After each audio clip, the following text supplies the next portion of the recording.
રાજકોટમાં મચ્છરજન્ય રોગે માથું ઉંચક્યું। એક સપ્તાહમાં ડેન્ગ્યુના 19 કેસ નોંધાયા છે। શહેરમાં મેલેરિયાનો એક કેસ નોંધાયો, જ્યારે ટાઇફોઇડના એક સાથે 5 કેસ નોંધાયા છે। વરસાદ બાદ મચ્છરોનો ત્રાસ પણ એટલો જ છે અને ઉપદ્રવ પણ વધી રહ્યો છે।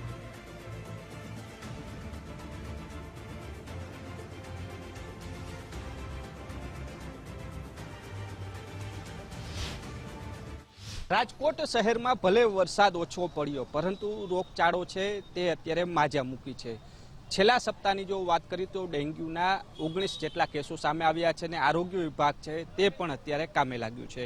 આરોગ્ય અધિકારી છે વાકાણી સાહેબ, તેઓની સાથે વાત કરશું। સર, જે રીતના ડેન્ગ્યુના કેસોમાં ઉછાળો આવ્યો તેની પાછળનું કારણ શું છે અને આરોગ્ય વિભાગ દ્વારા હાલ કયા પ્રકારની કામગીરી? જી, ખાસ કરીને વાત કરીએ તો રાજકોટ મહાનગરપાલિકાના જે વિવિધ આરોગ્ય કેન્દ્રો છે ત્યાં જે IHIPના જે આંકડા નોંધાય છે એ મુજબ આપણે દર અઠવાડિયે જે છે એ કોઈ પણ જે ડિઝીઝ છે એના આંકડા ડિક્લેર કરતા હોય છે। એ મુજબ જોવા જઈએ તો મેલેરિયાનો 1 કેસ નોંધાયેલો છે, ડેન્ગ્યુના 19 કેસ નોંધાયેલા છે। આ ઉપરાંત જોવા જઈએ તો શરદી ઉધરસ અને તાવના અરાઉન્ડ 248 જેટલા કેસીસ છે એ ડાયરિયા અને વોમિટિંગના, આ ઉપરાંત 5 જેટલા કેસીસ ટાઇફોઇડના છે નોંધાયેલા છે। હા, ગત સપ્તાહ કરતાં આ સપ્તાહે જે છે ખાસ કરીને ડેન્ગ્યુના કેસોમાં છે ઘણો બધો ઉછાળો આવ્યો છે।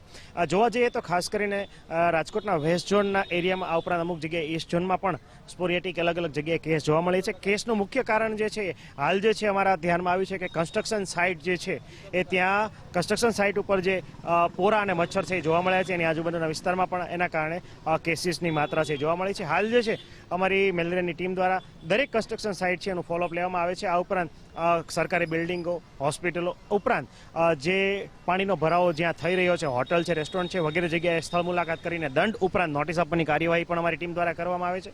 સૌપ્રથમ તો અમારી ટીમ દ્વારા ઓઇલ બોઇલની કામગીરી, આ ઉપરાંત ફોગિંગની કામગીરી, એટલે ખાસ કરીને ઇન્ટરડોમેસ્ટિક ફોગિંગ જે દરેક suspected as well as confirm કેસમાં જે છે આજુબાજુના 50 થી 100 જેટલા ઘરમાં કરવામાં આવી રહ્યું છે। આ ઉપરાંત આશા બહેનો અને ફિલ્ડ વર્કર દ્વારા જે છે ઘરે ઘરે જઈને એન્ટી એડલ્ટ કામગીરી ઉપરાંત એન્ટી લાર્વલ કામગીરી એટલે કે એબેટની કામગીરી પણ જે છે એ કરવામાં આવી રહી છે। સર, જે રીતના અત્યારે કેસો વધ્યા છે ને હવે તો આવતા સપ્તાહથી જે શનિવારથી તહેવારોની પણ શરૂઆત, લોકોની ભીડ પણ એટલી વધશે, લોકોની જે કહી શકાય કે વાયરલ ઇન્ફેક્શનના કેસોમાં પણ વધારો થવાની શક્યતા, તો તેને લઈને શું સાવચેતી રાખવી જોઈએ? ખાસ કરીને વાત કરીએ તો હવે તહેવારોની સિઝન આવી રહી છે।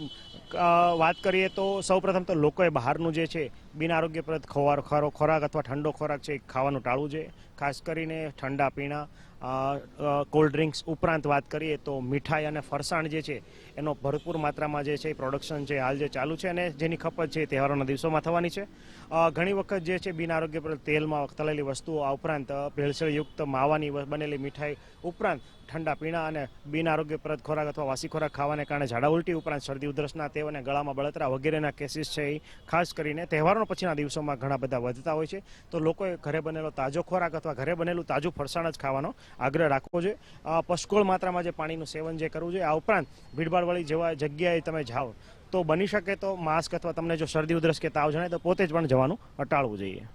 આરોગ્ય અધિકારી ડોક્ટર જયેશ વાકાણી, જે રીતના વાત કરીએ તો હાલ રોગચાળો વધ્યો છે તેને લઈને આરોગ્ય વિભાગ દ્વારા કામગીરી તો શરૂ કરી છે, પરંતુ લોકોએ હવે તહેવારની અંદર પણ સાવચેતી રાખવી જરૂર, કારણ કે વાયરલ કેસોની વધારો થવાની શક્યતા છે તે પૂરેપૂરી જોવા મળી છે। કેમેરા પર્સન દેવજી રંગાડિયા સાથે રહીમ લાખાણી, ગુજરાત ફર્સ્ટ, રાજકોટ।